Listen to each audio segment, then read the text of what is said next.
हे काही मुठभर समाजकंटकाचं काम आहे की उत्स्फूर्त असं लोकांनी कुणी बंद केलेल्याचा भाग नाहीये।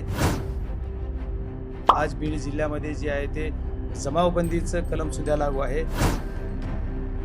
जे की पुणे कनेक्शन काय आहे, मी जे म्हणायचो पहिल्या बाईटला मी बोललेलो की ह्या याचं कनेक्शन धाराशिव मार्गे कुठं पुण्यात जोडतोय का, याचा असा अर्थ आहे की धाराशिव पुण्याची काही दादागिरी काही खंडाने काही असे करणारे काही जी कुठं ते पुण्याची कुणी आहेत का, कारण हे लोक पुण्यातच सापडले ना, मग हे पुण्यात कसे सर्वजण सापडले।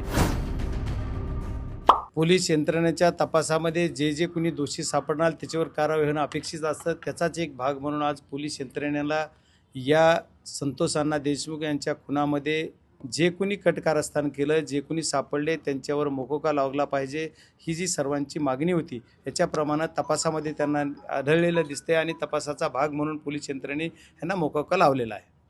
खुनाच्या गुन्ह्यामध्ये देखील त्यांना आता एसआयटी ताब्यात गेला आहे। आता आज एसआयटीने कोर्टातच म्हणलं गेलेलं आहे की खुनाचा कट रचण्यामध्ये हे सामील आहे, त्याच्यामुळे आम्हाला यांना ताब्यात घ्यायचं आहे, त्याचा भागच तो आहे, त्याच्यामुळे ते ऑटोमॅटिक त्याच्यात आलेले आहेत। आता परळीमध्ये बंद पुकारण्यात आला, काही ठिकाणी अशांतता पसरली आहे, काही दंगल सदृश परिस्थिती नाही, हे काही मुठभर समाजकंटकाचं काम आहे की उत्स्फूर्त असं लोकांनी कुणी बंद केलेल्याचा भाग नाहीये। मी आता आपल्या वाहिनीची ज्या माध्यमातून बघितलं की 50-50 पोरं असे काहीतरी मोटरसायकलवर दाब देत होते, बंद कर वगैरे असं बघितलेलं, तर या समाजकंटकावर पोलीस यंत्रणेचं नियंत्रण असेल। आमच्या बीड जिल्ह्याचे पोलीससुद्धा खूप जागरूकतेनं काम करत असतील, SP साहेबसुद्धा त्याच्यावर लक्ष ठेवून आहेत। सकाळी पण माझं SP साहेबांचं बोलणं झालेलं।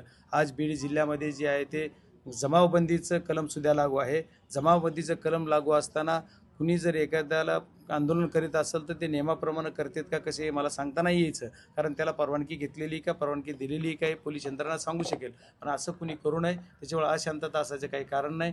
आणि उत्स्फूर्त लोक जनतेनं बंद करणं हा भाग वेगळा आणि अशा दडपशाहीनं बंद करायला लावणं हा भाग वेगळा, पण असं कुणी होणार नाही। आणि लोकांना पण माझं आव्हान आहे आपल्या सर्व वाहिन्याच्या माध्यमातून की बीड जिल्ह्यातल्या संबंध जनतेने कायदा व सुव्यवस्थेला कुठेही बाधा पोहोचणार नाही अशा पद्धतीचं हे करावं। आपला सामाजिक सलोखा राखला पाहिजे, सर्वांनी अगदी पूर्ण एकत्रित येऊन हे जे पुढं जी काय लढा होणार आहे याच्यासाठी आपण सगळ्यांनी बघितलं पाहिजे। कायद्याप्रमाणे जे काय कारवाई होते त्याच्याकडे आपण सर्वांनी लक्ष ठेवून राहिलं पाहिजे, विनाकारण आपण काही करणं करता सर्वांनी एकत्रित येऊन राहिलं पाहिजे। नाही, आता कोण अडकवणार, सरकार माझं आहे, सरकारला त्यांचा प्रश्न आहे, त्याच्यामुळे त्याचं उत्तर सरकार देऊ शकेल, मी नाही।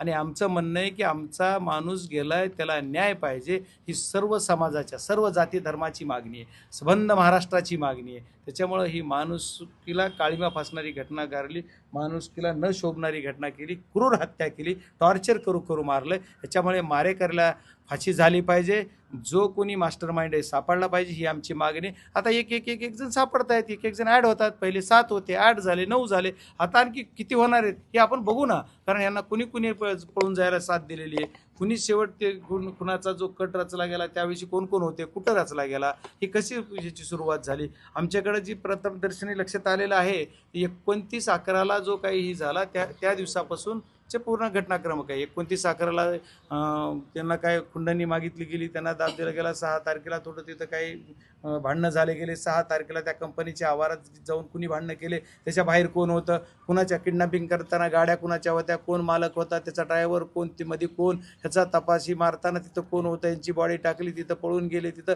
या सर्व घटनाक्रमाक यांनी कुठं गेले, गुजरातला गेले, मुंबईला राहिले, पुण्यात राहिले, कुणाच्या इथे राहिले, कसे राहिले, यांच्या इथं कसे राहिले, या सर्व गोष्टीचा तपास झाला पाहिजे। आता बरेच काही प्रकरणं येतात, आणखी एवढे एक प्रकरण आहे, काल कुठं आणखी त्या हार्वेस्टरचा मुद्दा येतोय, असे भरपूर प्रकरणं निघणार आहेत। आता एक लोक हिम्मत करतायत, अगोदर हिम्मत नव्हती लोक आहेत, आता हिम्मत, आता उद्यापासून बघा आता हिम्मत आणखी वाढेल। तुम्ही सातत्याने नाही, आता तुमच्या संबंधित सर्व वाहिन्यांच्या लोकांच्या लक्षात यायला पाहिजे की पुणे कनेक्शन काय आहे। मी जे म्हणायचो पहिल्या बाईटला मी बोललेलो की याचं कनेक्शन धाराशिव मार्गे कुठं पुण्यात जोडतोय का, याचा असा अर्थ आहे की धाराशिव पुण्याची काही दादागिरी काही खंडाने काही असे करणारे काही जी कुठं ते पुण्याची कुणी आहेत का, कारण हे लोक पुण्यातच सापडले ना, मग हे पुण्यात कसे सर्वजण सापडले हा सुद्धा महत्वाचा आहे। गँगचा काही संबंध जोडला नाही, मला कुठल्याही गँगचं माहीत नाही, मला त्याचं नाही, पण हे काम पोलीस यंत्रणेचं आहे आणि पोलीस यंत्रणा याचा तपास करेल असं मला म्हणायचं। आज मी कुणावरच आरोप करत नाही।